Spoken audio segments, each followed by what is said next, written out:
पाहायला लावणारी असते असं म्हटलं तर चुकीचं ठरणार नाही.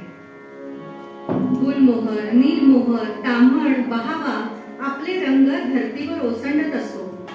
आंबा, काजू मोहरांनी ओतप्रोत भरलेला असतो.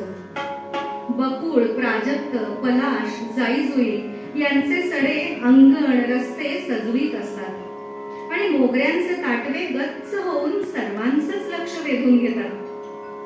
अगदी संत ज्ञानेश्वर सुद्धा या फुलांच्या आधारे माणसांना बोध करतात.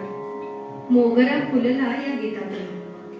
याचा अर्थ असा की एखादा मोगऱ्याचा वेल पटकन वाढतो, फुलांनी कळ्यांनी आसमंत गंधित होऊन जातो. तसंच भक्तांच्या मनातलं आत्मतत्व पाहता पाहता आकाशभर पसरतं आणि सुगंधही पसरवतो. ते परमेश्वरामुळेच. असं भक्तिरूपी मोगऱ्याचा सुगंध अर्पण करूया या परमेश्वरा चरणी. मोगरा फुलला या गीतातून.